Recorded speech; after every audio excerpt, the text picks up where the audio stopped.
রাঙামতি তীরন্দাজ সিরিয়ালে আজকের পর্বে আমরা দেখতে পাবো স্টেট চ্যাম্পিয়নশিপে রাঙা লক্ষ্যভেদ করার জন্য তার তীর ধনুক নিয়ে তৈরি।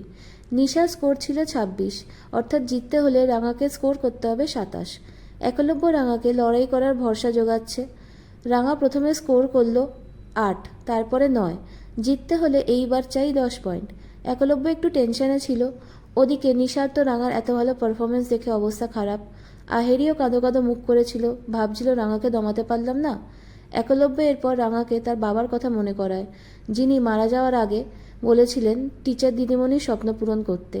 রাঙা তার বাবাকে উদ্দেশ্য করে সেই তীরটা ছোড়ে, যাতে স্কোর হয়ে গিয়ে ১০। জিতে যায় রাঙামতি। উচ্ছ্বাসিত দর্শকের করতালিতে ভরে ওঠে সেই জায়গাটা। রাঙা স্কোর হয় ২৭। চ্যাম্পিয়নশিপে বিজয়ী হয় রাঙামতি। জেতার পরে রাঙা ছুট্টে তার উড়ানবাবুর কাছে যায়, কারণ এই মানুষটাই তার কঠিন লড়াইয়ে তার পাশে ছিল।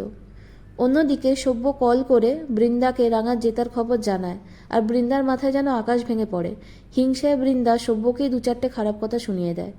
এরপরে জাজেসরা রাঙার হাতে উইনারের ট্রফি তুলে দেয়। চারিদিকে রাঙার জয় জয়কারে ভরে ওঠে। অন্যদিকে রাঙার জেতার খবর শুনে তো প্রমিতার খুশির বাঁধ মানে না। ছুটে গিয়ে সবাইকে খবরটা দেয়।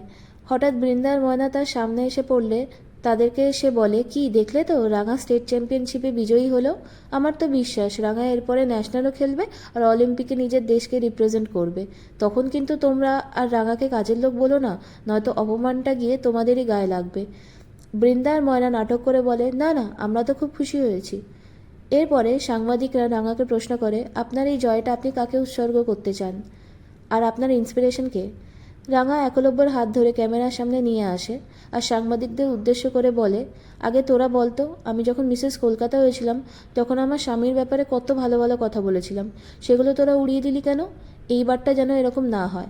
আমার এই সাফল্যের পেছনে আমার দিদিমণি, বড়োবাবু, আমার পরিবারের সবার অনেক অবদান রয়েছে, কিন্তু সবথেকে বেশি যার অবদান রয়েছে সে হলো উড়ানবাবু, এই মানুষটা, আমার স্বামী। ইনি না থাকলে আমি এই জায়গায় আজকে পৌঁছতেই পারতাম না। সার্থকী তো মুখ বেজার করে দেখে যাচ্ছে সবটা। এরপরে আহিরির কাছে একটা ফোন আসে, যেখানে সেদিনের গাড়িতে বসা লোকটা, অর্থাৎ তার বস, বলছে মালগুলো, মানে যে হিরেগুলোকে আহিরি পাচার করবে, সেগুলো যেন কাল দুপুরের ফ্লাইটে সে পৌঁছে দেয়, তারপরে সেগুলোকে ব্যাঙ্গালোরে পাচার করা হবে। আহিরি বলে ওকে, হয়ে যাবে। অন্যদিকে আমরা দেখতে পাই রাঙা তার জয়ের ট্রফি তার উড়ানবাবুর হাতে তুলে দেয়।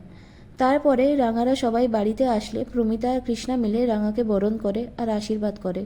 বন্ধুরা, রিভিউ ভালো লেগে থাকলে ভিডিওটিতে লাইক করুন, কমেন্ট করুন, শেয়ার করুন আর আমাদের চ্যানেলটিকে সাবস্ক্রাইব করুন। ধন্যবাদ।